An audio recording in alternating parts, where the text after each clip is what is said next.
The Senate Judiciary Committee just blasted Donald Trump's budget bill for one key and frightening reason. We're teetering on the edge here, and even Republicans are starting to realize it. Welcome back to Occupy Democrats. I'm David Reddish. Though Trump's breakup with Elon Musk, his ongoing trade war, and the ICE protests in Los Angeles have dominated the news in recent days, one more key item likely holds much greater consequence for the American public. Taco's budget abomination. Though it passed the House by the slimmest of margins, the bill has stalled in the Senate. There are very good reasons why. Newly revised data from the Nonpartisan Congressional Budget Office estimates that the House Republican tax bill making its way through Congress would take health coverage away from millions of people over the next decade. The bill includes roughly $715 billion in cuts from Medicaid in the coming years. It would leave nearly 11 million Americans uninsured. The bill also fails to extend subsidies that have greatly lowered the cost for those covered under the Affordable Care Act. The cuts, estimated to be about $335 billion over 10 years, would result in nearly 5 million more Americans losing their health insurance. In total, 16 million Americans stand to lose coverage over the next decade if the House bill is enacted as is. So, to reiterate, should the bill pass, it would be the largest transfer of wealth from the poor to the top 0.5% of earners in American history. At last count, there were about 8 Republican senators joining the Democrats in opposition to the bill.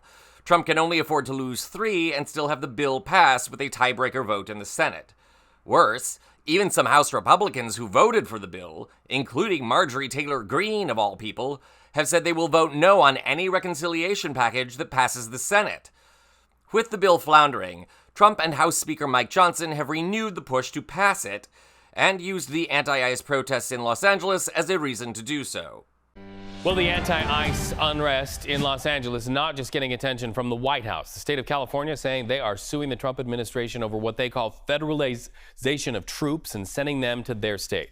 So some lawmakers on Capitol Hill are citing the protests as a reason to pass the president's so-called big, beautiful bill as a way to step up and pay for those immigration crackdowns. Take a listen.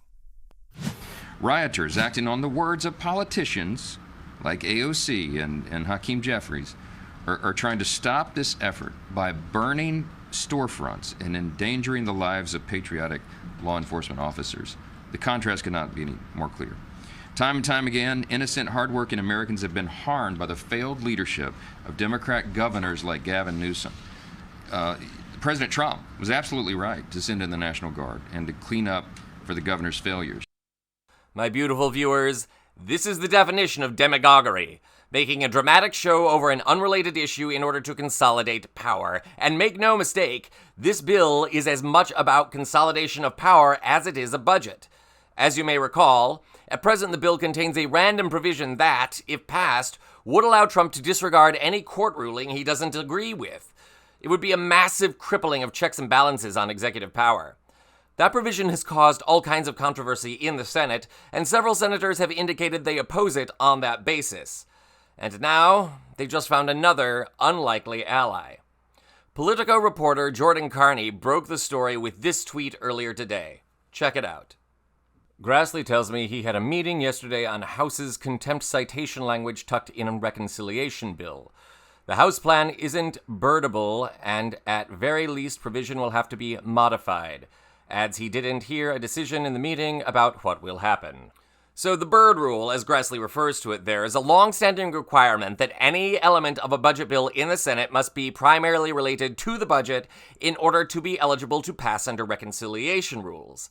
In this case, that is a massive roadblock to the bill because, under Senate rules, only budget provisions can pass through the reconciliation process, and the Republicans need to use reconciliation to pass the bill in order to avoid a Senate filibuster by Democrats or Republicans like Rand Paul, who oppose the bill on the basis that it cuts social programs, not to mention vastly increases the deficit. The Raw story further reports that invocation of the Byrd Rule also places yet another provision of the bill at risk. Among them is a revenge tax that more heavily taxes foreign companies. Should the Senate parliamentarian decide the provision violates the Byrd Rule, which he likely would do, It would create a hole in the bill that would increase the federal deficit to the tune of $116 billion. So, in sum, the budget abomination is in even more trouble than we thought, and looks like it won't have the votes to make it through the Senate.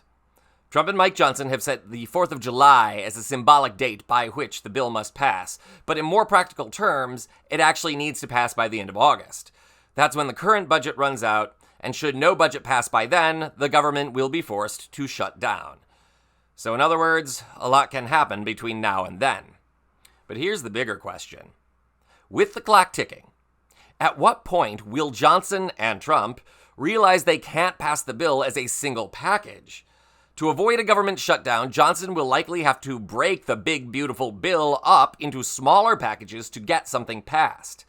That also increases the likelihood that Trump's signature tax cuts, curtailing of public programs, and his grab on executive power will fail to make it past the finish line. As a reminder, the failure to pass budgets has proven a political Waterloo for presidents in the past, especially if a president doesn't have the clout to pass one in his first year in office. If that happens, President Taco will have earned a new nickname. President Donald Lame Duck. Corny? Maybe. Good for democracy?